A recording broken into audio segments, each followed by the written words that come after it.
Hey everybody. How's everybody doing? Happy Friday. Let me make sure I can see your chats coming in here. Looks good, looks good. See if I can add some of these.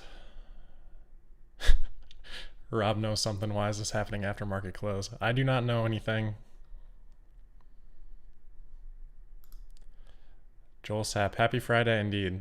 Joel was my first gold supporter on Patreon back in November of 2017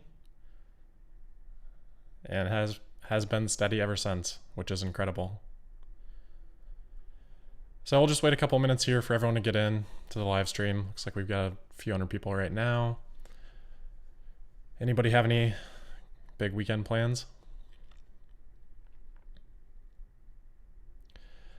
I hope everyone had a chance so far to watch the battery preview episode yesterday. Thanks for all the comments on that, all the likes. I don't really ask for those every day because it's annoying, but they do help. So I do appreciate it. Yeah, I'm really excited for Battery Day. So I'm heading to Chicago this weekend and then flying to San Francisco on Monday. So I'll be in San Fran area Monday mid-morning through Wednesday sort of mid-morning as well. So it's been a lot of prep this week, which is always difficult. I always feel bad when there are episodes that are a little bit shorter, but I'm always working on stuff behind the scenes. So if the episode is like 5 minutes, I'm not working any less. I just have other stuff going on. There's a lot that goes into producing this. I bought a lot of equipment this week for Battery Day, hoping to get some good new B-roll footage and stuff for you guys, because I know some of it can get repetitive sometimes. So my editor that's been helping me out, Jossam, he's been doing a really great job keeping that fresh for you guys. So I think today the plan is to, if you guys are not already following me on Twitter, if you don't have a Twitter, that's okay. But if you want to interact with this, basically what I'm going to do here, as you can see on the screen, is I'm going to post a series of polls related to Battery Day expectations. And we'll just kind of watch and discuss as the results for that come in. I think it'll be pretty interesting. Sorry, I got a super chat here, but it's not showing up on my feed. Oh, there we go. Where can we watch Battery Day? What's the link? So if you just Google Tesla Battery Day, there should be, the first thing that pops up should be Tesla's official link to sort of their Battery Day and shareholder page. And that will have all the live stream information on there. There's sort of two live streams. One is shareholder. You need sort of proof of concept of being a shareholder, proof of being a shareholder to participate in that one. And I think you can ask questions if you are in that one. Otherwise, they're just going to do a regular live stream like they've done for events in the past. So pretty typical. So I'm sure that'll be on YouTube, but otherwise it'll be on that page on Tesla's website. They'll have a link there. I'm really curious to see how long this thing goes. Thanks for the super chat. Appreciate it. I'm really curious to see how long the Battery Day presentation goes, because we have both a shareholder meeting, which is usually like an hour and a half, and then we have Battery Day after that, and we know Battery Day is going to involve some touring and stuff, or at least it is likely to involve some touring and stuff. So it'll be really interesting to see sort of what the schedule is. All right, so let's get started with this. Thank you guys for the super chats. Let me come back to those hopefully at the end here. But while we do this, I'll probably just need to focus on what's going on screen, because I wanted to schedule these tweets ahead of time, but that appears to not be possible. So I've got this little timer here. We're gonna use, which you can see on screen. We're gonna use that. We'll stick to probably about 2 minutes per question. There are 69 of these questions, so it's gonna be a long live stream. No, I'm just kidding. There are only 9. It won't be that long. So it'll probably be like 20 minutes. Maybe we can spend a little bit of time afterward. So let's see if I can get this started. Let me flip over to Twitter and let's see if I can tweet this first question.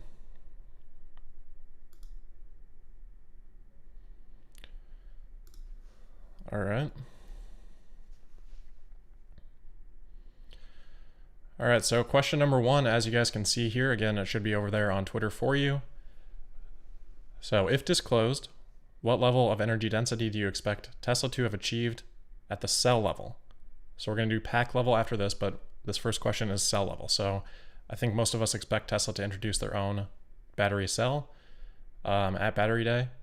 Hopefully some improvements in energy density. Right now, the cells on the Model 3 are somewhere around 250 watt-hours per kilogram. It kind of varies depending on what source you use. But if we assume that that is correct, what level do you think will be achieved by a new battery cell from Tesla? So I'll give it a couple of minutes here. I think I forgot to start my timer. We'll start that one on the next one. I don't want to vote and disclose the results yet until people sort of get a chance to do this. So it's always a difficult process to structure the polls on Twitter. You only get 4 options. I would like a little bit more. So I know people are always critical of what buckets I choose to include in the poll. So here I've done 290 watt-hours per kilogram or less on the low end, 330 watt-hours per kilogram or more on the high end. The reason for that is because on Twitter, Elon has mentioned in the past that 400 watt-hours per kilogram should be achievable in, I think, 3 or 4 years is what he said. So they shouldn't be at that level yet. But we should see hopefully some improvement if Tesla does introduce their own cell. So at the low end here, that's about a 15% increase. At the high end, that's about a 30% increase. When we do the pack level question next, that'll be similar. So honestly, I don't really know. That's why I didn't include it in my battery preview day or battery day preview. I wanted that episode just to be sort of a rundown of what the expectations are, of what I think the expectations are, without going too deep into sort of predictions. So it looks like we've got a few hundred votes here, so I'm going to go ahead and vote, and then we'll go on to the next question. I'm going to say, I'm thinking maybe like a 20%. I don't know. I'm in between kind of these two options. That's why I sort of have them in the middle. I guess I'll be a little bit conservative here and say that this, let's go for it. We'll say the higher one. So I'm going to go 311 to 330. We'll see. They may not disclose this. We may have to wait a while after Battery Day to figure this out when people like Sandy Monroe do teardowns, but I'm going to go 311 to 330. All right, so there you can see the results from the first couple hundred votes. I think we've got probably a little bit more than that, so I'm going to just refresh quick here. Yeah, so 515.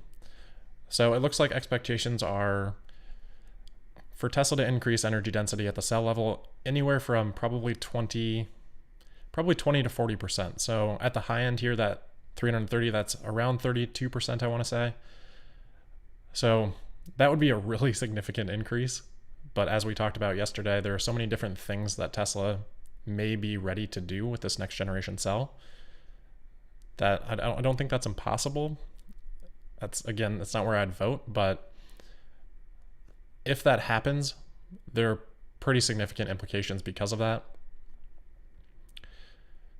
From a production standpoint, if Tesla can actually increase the energy density by 25%, obviously that automatically then increases the rate of production by 25%. Well, not automatically, but assuming things are held consistent, that would increase the rate of production by 25% in terms of energy capacity produced per hour. So, well, it looks like the structure of this was pretty good. So let's go on to the next one. Let me make sure I start my timer here on this time. All right, so we'll start this timer, 2 minutes. We'll go here to Twitter and tweet question number 2. So that should be out now. So question number 2, if disclosed, what level of energy density do you expect Tesla to have achieved at the pack level? So currently they are around 160 watt hours per kilogram. Excuse me. So I'm expecting them to be, or at least the poll options here are, again, somewhere between 50 to 30% improvements.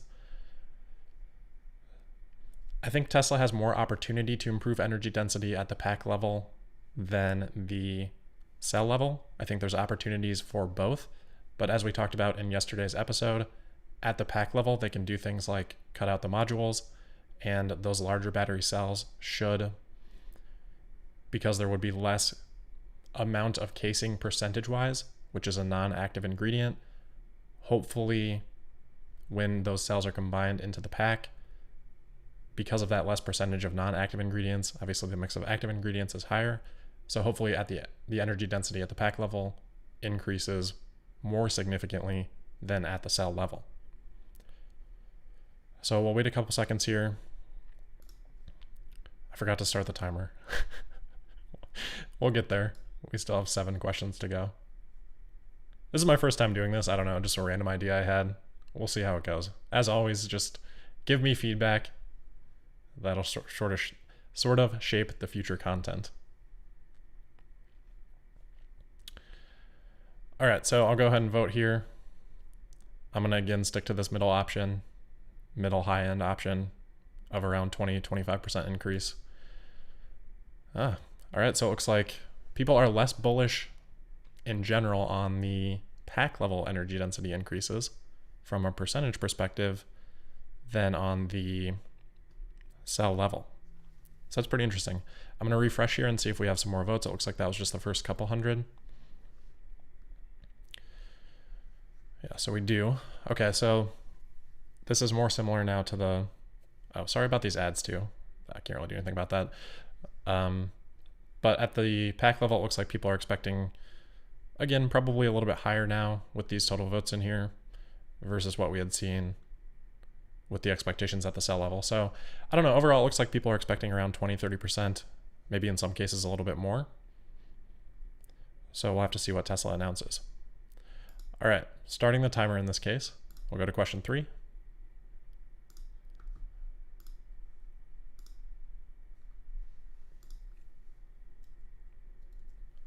Refresh here and get it pulled up. All right, so if disclosed, how much do you expect battery production rates on a new production line to increase? So this one's going to be interesting. I don't know if Tesla will call this out explicitly. I don't know basically for any of these questions if Tesla will talk about these things explicitly. We'll just have to see. But as we talked about in yesterday's episode, the Maxwell dry battery electrode technology said that they would be able to increase production density by 16x. That doesn't necessarily mean a 16x increase in the production rate. Obviously, that just means you could fit more equipment into the same amount of space. So I'm kind of curious if people are, I don't know, maybe misinterpreting that in this case. So this one I don't know how it's going to end up. I wasn't too surprised by the results on those first 2 questions, but I think this one will be interesting. This one, again, it's tough to decide on what the buckets here should be. I mean, even a 2 times improvement would be like amazing. And if they can do, 5x to 10x or even 10x or more, that would be crazy. So again, I'm probably going to go with the middling option here. Oh, okay. Seems like that's interesting. Well-structured poll, I guess. About 25% on each end and half in the middle. Refresh this quick. And then I'm actually using the timer this time. All right, so let's go on to the next question. Reset the timer here.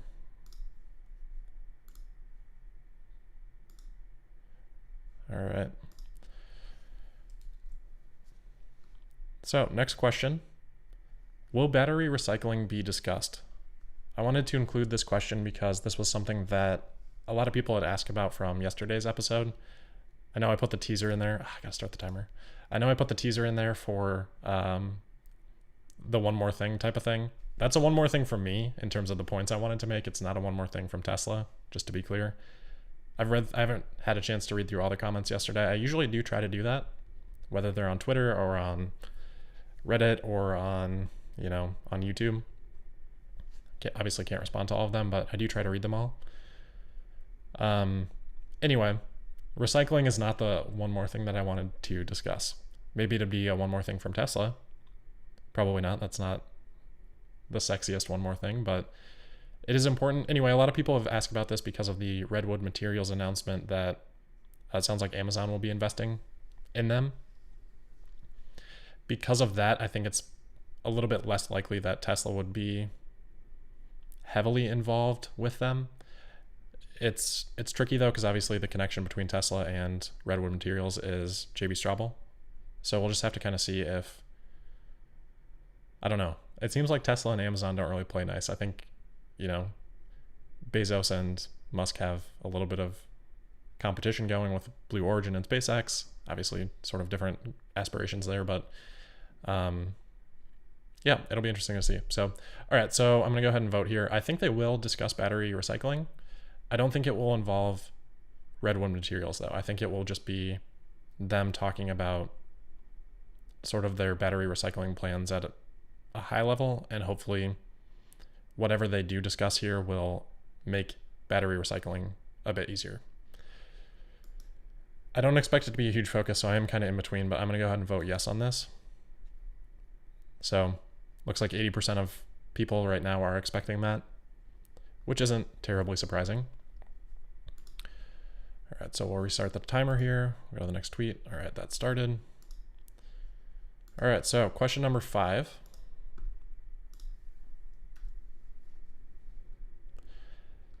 Do you expect Tesla to announce vehicle-to-grid capability? I'm laughing at this one because, I don't know, a couple months back, there was just so much discussion about this happening.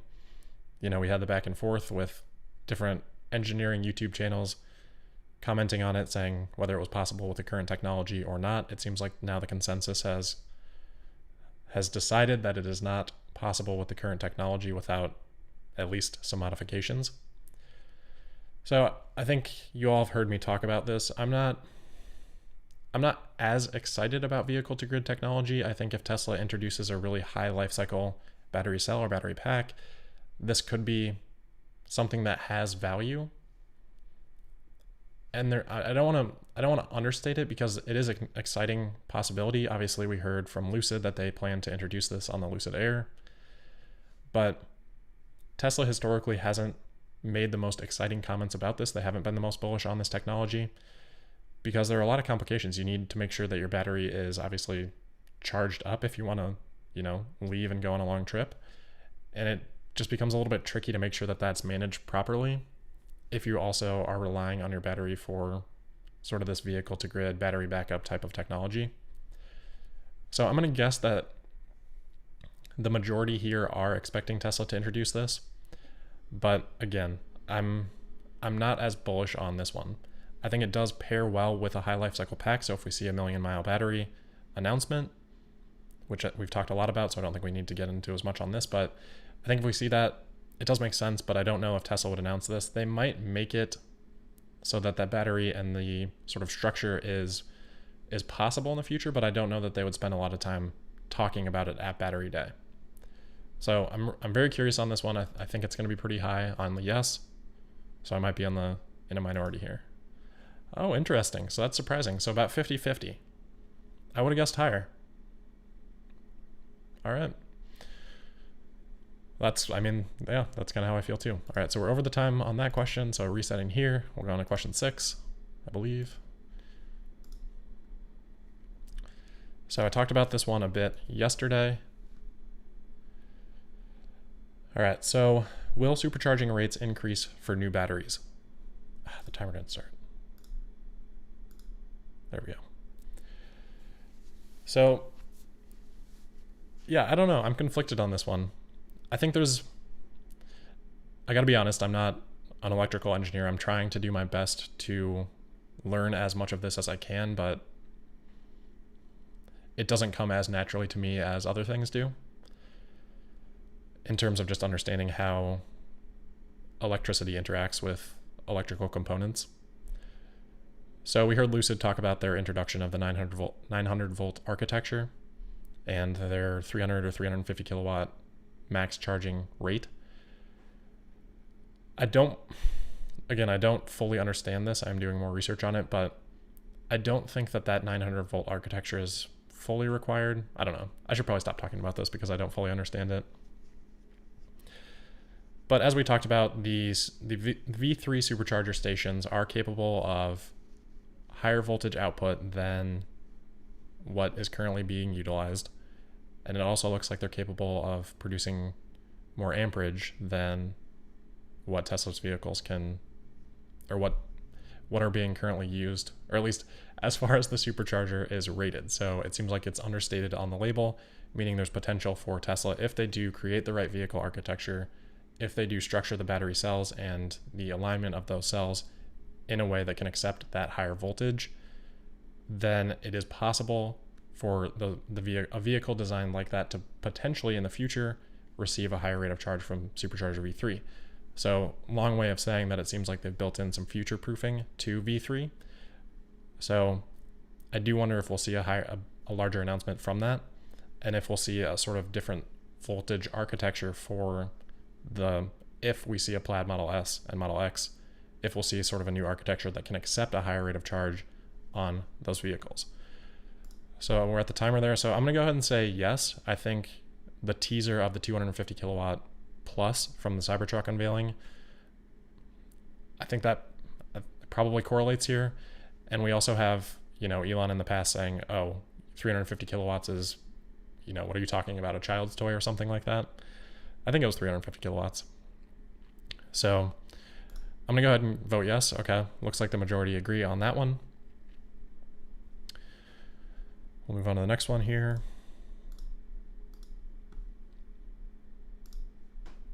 All right, so question 7.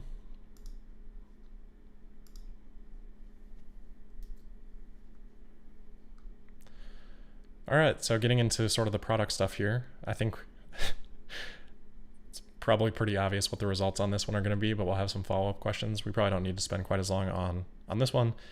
Do you expect Tesla to unveil the Plaid powertrain? I'll go ahead and tell you before I vote. I do think they'll unveil it. We talked maybe a week or two ago about the increased wait times for Model S and X. There have been some stores that have had their inventory sold down on S and X, but we have also had reports of some stores that do still have that inventory. And I think in California, the wait times on S and X right now are still 1 to 3 weeks. So it doesn't look like the entire S and X lineup have been pushed out, which might, if that were to happen, that might coincide with an update. So I'm not fully as convinced as I was when we saw those wait times spike up in some regions, but I do still expect this. Elon Musk said 1 year ago from yesterday, actually, that they would be starting production on the Plaid powertrain in October or November of 2020. And then since then, I believe he increased that timeline to summer of 2020. So we're still, I think summer ends on September 21st. So it would sort of be right in between those two timelines, which I think makes a lot of sense. We did also hear Elon say that also on Twitter that they had to simplify some of the elements of Plaid because it was just getting too complex. So hopefully that simplification means that was done to still achieve those timelines.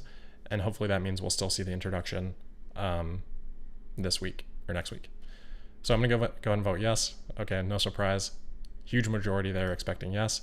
So let's go on to the next question here. Also Plaid related. Probably a bit more interesting.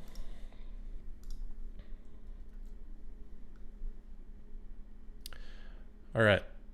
So if announced, how much range do you expect from a Plaid Model S? And again, the buckets are a little bit arbitrary here.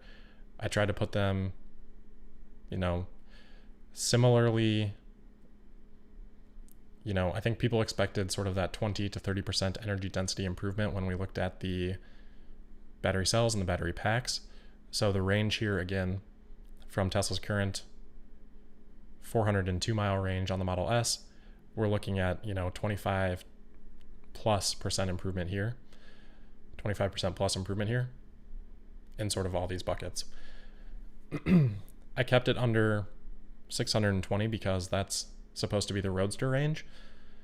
So I don't know that before introducing the Roadster, Tesla would be super comfortable introducing a Model S that has more range, even though with a bigger vehicle, they might be able to fit a little bit more batteries in there.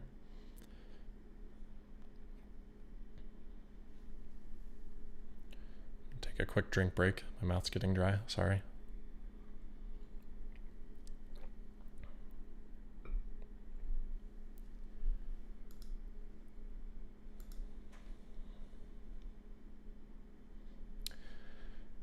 So, as we know, Lucid on the top end is at 517 miles. They do have that 900 volt architecture that does provide some improvement. They also do have a significantly smaller vehicle, or at least less frontal surface area.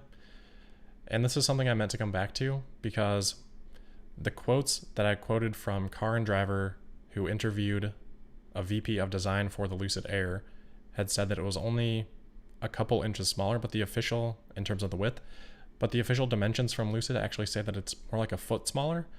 So I don't know if that was just an inaccurate statement from the VP of design, or if there's something different in terms of how they measure their dimensions. But if the Lucid Air is, a foot more narrow in terms of the width, then that is going to have an even bigger impact on the CDA, the coefficient of drag times the area. So I think we had calculated that that was about 14%, even with just those, just that small couple inches in difference in terms of the width and the height. But if it is even more significantly narrow than that, then that's going to be an even bigger factor. In terms of the efficiency of the vehicle, I don't have a full enough understanding to understand how that equates to the 17% efficiency increase that Lucid quoted, because the drag coefficient has different impacts on the efficiency of the vehicle at different speeds. So it's a little bit tricky to sort of, or at least I don't understand the math right now on how to sort of make that conversion. Anyway, long-winded way of saying that I'm not sure exactly how much advantage is because of the smaller footprint of the vehicle versus some of the efficiency gains that Lucid may have in the powertrain, like using the 900 volt architecture, which reduces the weight of the wiring systems needed, and also the heat loss, if I understand correctly. So I'm going to go ahead and say that Tesla is going to be somewhere around there. And all right, it looks like that is sort of the consensus. But obviously some pretty mixed opinions here with, 20% or so in each bucket. All right, so we'll reset the clock here, which is not the best clock, but it's fine. Okay, and then I think this would be the last one, kind of a fun one here to end on. And that is, get the ad out of there. Do you expect Roadster delivery timeline updates? So if we expect a Plaid, maybe we'll see a Roadster? I don't know. I think it's been a while since we've heard Tesla talk about it. So maybe that's because they've been waiting to talk about it at Battery Day. That's my hope, at least. All right, so we've got a few hundred votes. We probably don't need to spend so much time waiting on this. I'm gonna say 85% have said yes on this. Whew, all right, way off. So about 60% expect yes, 40% expect no. I can definitely see the argument for no. There's going to be so much else to talk about for Tesla at Battery Day that they don't need to talk about the Roadster, especially if there's a Plaid Model S and Model X. If those are introduced and the Roadster is not quite ready, I don't think there's a lot of reason for Tesla to talk about it. But on the other hand, maybe they plan to use the initial cells from this Roadrunner pilot line in the Roadster, in which case, maybe we'll see an update and maybe it'll start shipping. So I can kind of see both sides of that. I don't know why I got reset there. Let's see what it's at now. About 55-45. All right, so yeah, that kind of concludes the polling session here. I didn't include cost because I don't think Tesla will talk to cost. They historically haven't really given us much on that. They've said, maybe it'll be, I think the only time they really talked about it was to confirm that they were below $190 per kilowatt hour. And I believe that was at the pack level. That was a few years back. And then they've said that, I think at the time they said within a couple of years they should be at $100 per kilowatt hour or lower.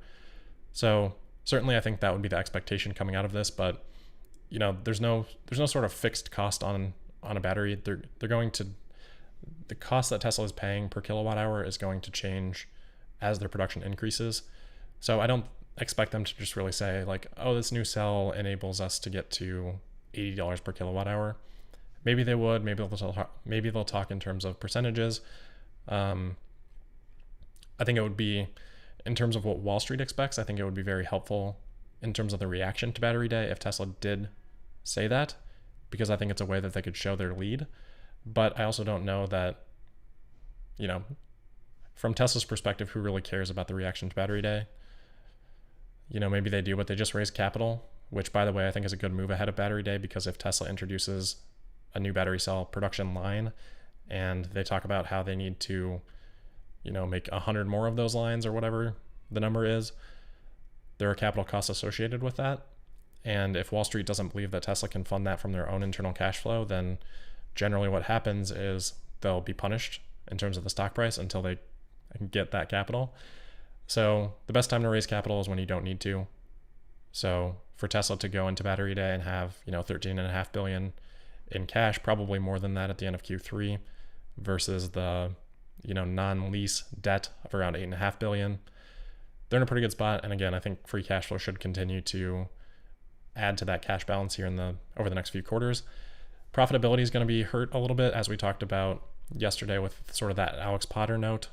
He noted that, you know, Elon Musk's compensation plan is going to have pretty significant increases on stock-based compensation over the next couple of quarters.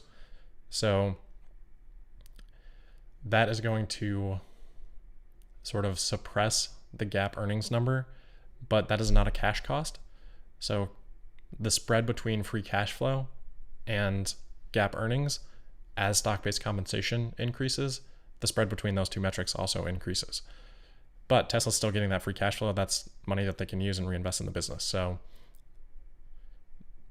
I don't know. I don't know where to, this is the problem of live. I don't know how to conclude things like that. But all right, so let me see here. I know I missed a few super chats in here. I'm sorry. So I'm just kind of scrolling back through here to see if we've got any questions that I can go ahead and answer. Is Tesla going to buy nickel from Gigametals? I haven't had time. A few people have asked about this in the comments. I like to wait until I've done sort of full due diligence on a topic before I discuss it, and I haven't had time to get to that one yet. So I know we had seen some articles about it, about Tesla working with them. So we'll definitely have to see. It's interesting, but I don't really have a comment to make yet. Thank you for the super chat. That's awesome. 600 mile Model S. I don't know. We'll see. Do you think it's dangerous to have such a blind bias towards Tesla? Sure. I mean, the show is called Tesla Daily. I'm an investor in Tesla. I put that in the show notes every single day. People should be aware of that. I shouldn't be your only source of Tesla information. I do my best to be as unbiased as I can. I think most people that have listened for a long time know that I make I can't think of the word, but a conscious effort to do that, to disclose my biases, and to, when I am speculating, make that very clear, things like that. Sorry. I do try to do stuff like that.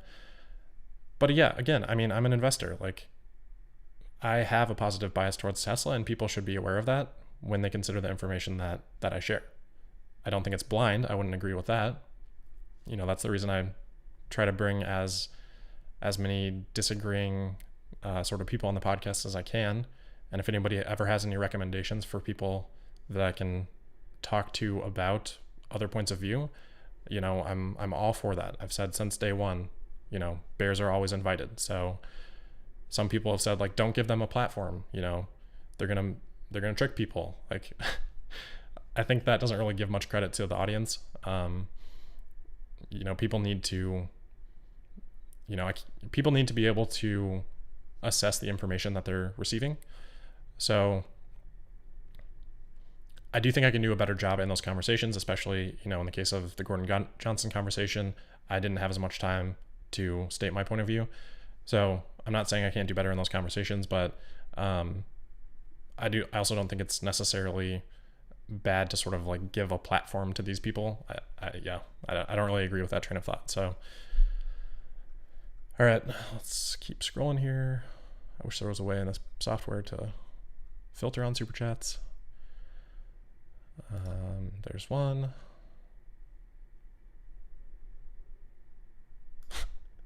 Elon, reveal yourself and vote.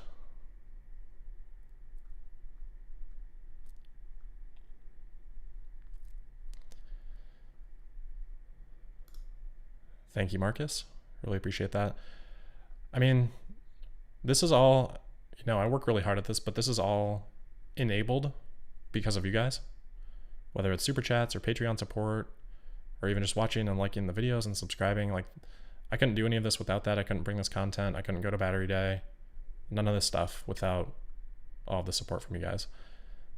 And like I said, I invested a lot of money in, I got a new lens. I got a gimbal to stabilize my camera to hopefully get some B-roll.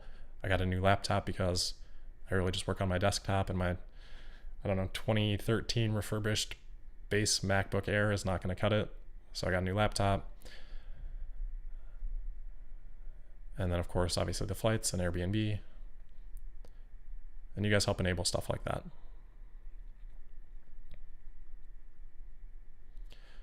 Please consider doing a video on viability of QuantumScape. Again, that's similar to Gigametals. I haven't had as much time to dig into that. Again, that's something that JB is involved on. He's on their board. You may have heard Bill Gates mention that in that Gates note that we had discussed with, where he sort of left Tesla out.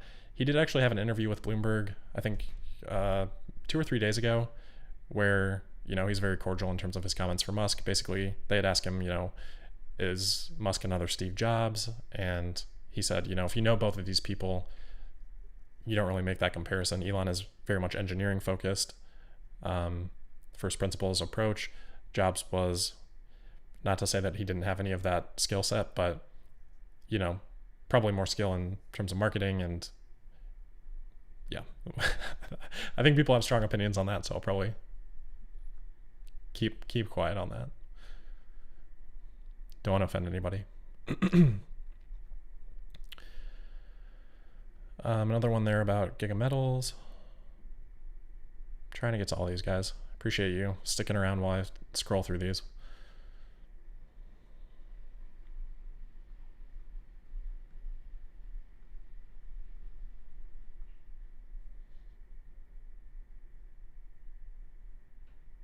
There's a lot of super chats here about some pair character. I don't know. That must have been on an ad or something. Somebody asked about my thoughts on a particular strike call option. I'm never going to really comment on stuff like that. Everyone's investment decisions are based on their own circumstances. So yeah, I'm never going to really give specific feedback on those. Man, a lot of the comments on this pair character.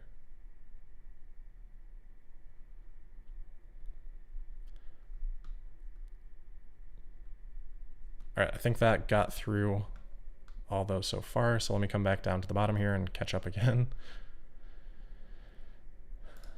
All right, so Stock Club says, would love more content on the growth possibilities of solar to the battery supply chain. So yeah, I definitely agree. This is why I asked about that in the last earnings call about Tesla Energy in general. It's an area I just need to do more research in. I think, Alex Potter said it well. It's sort of the thing that nobody wants to talk about because nobody really has a great understanding of the business. It's, complicated area. Right now, I believe there's a lot of potential in terms of how that all shakes out. That's something that we need to do more work on. I need to do more work on and plan to do more work on. So, and I'll, hopefully be speaking with people that have more expertise. I've been actively looking for people to have those discussions with. So hopefully more of that will be upcoming. Thank you, John. Really appreciate that. Ryan, appreciate that as well. Ryan actually has his own podcast. It's called Neuropod. Check it out. He had asked me for some feedback, so I know he's working really hard on that. So if you're interested in Neuralink, check that out.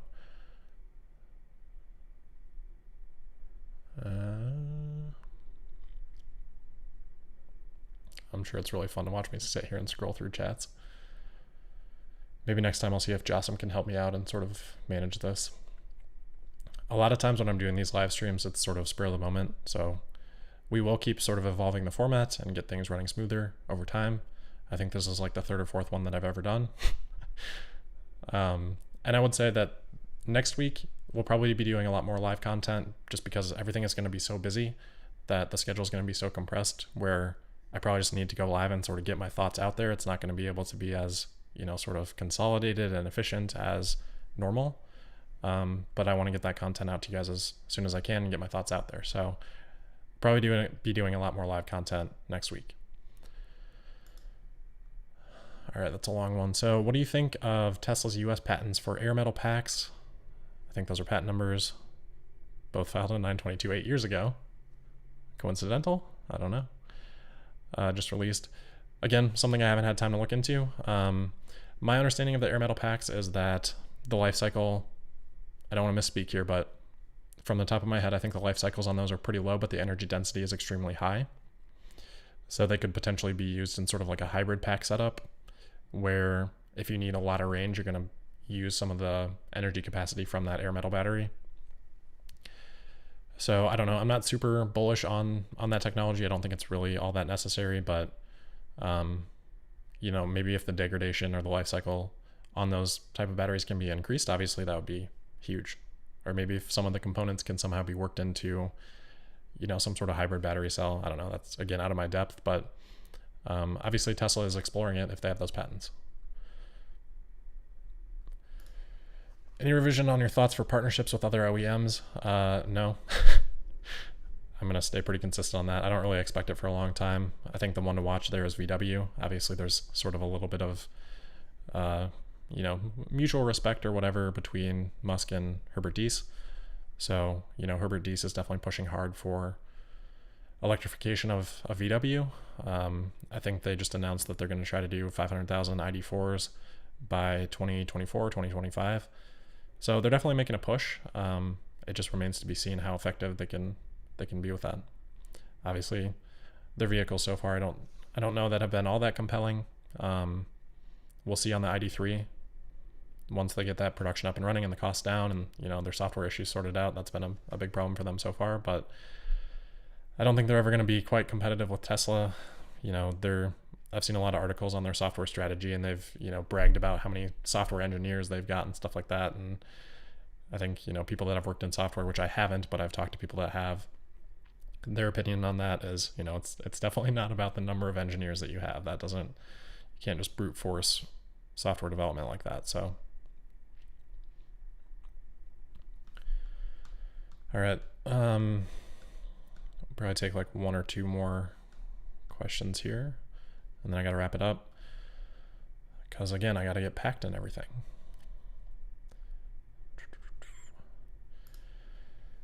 All right, Ryan asked, what do you think about battery swap technology for the semi-truck? I think the infrastructure cost is probably too much, and I think Tesla has still a lot of upside in terms of the battery charging speeds that they can accomplish. So I don't think we're ever going to see a significant battery swap component from Tesla for, any of their vehicles.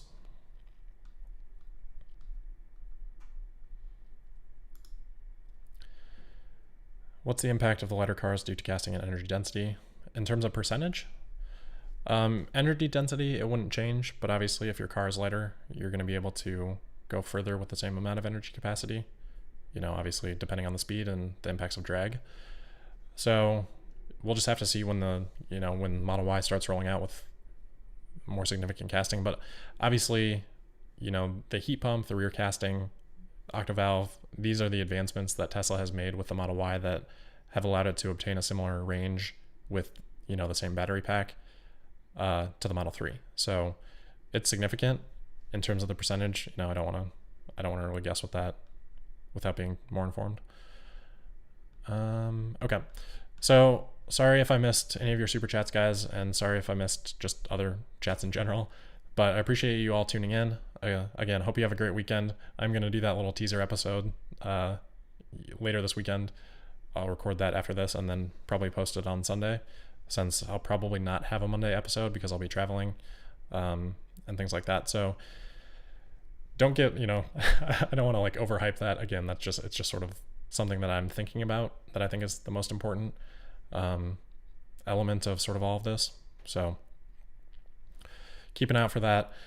Again, make sure you're following me on Twitter for updates next week. I'll definitely be really active there. And then if you also want to follow me on Instagram, this is something that I don't really post to a lot, but just because I'll be there, I'll probably be posting some stuff on Instagram, behind the scenes stuff or whatever the case is. That'll be like a little bit more personal type of stuff, but still Tesla related. It's not just going to be like my lunch or something. Well, maybe, I don't know. We'll see. But if you want to follow me on Instagram too, probably post some stuff there. That's Tesla Daily Podcast on Instagram. So with that, we will wrap it up. Thank you guys all for tuning in. Again, hope you have a great weekend, and I'll talk to you soon from Battery Day.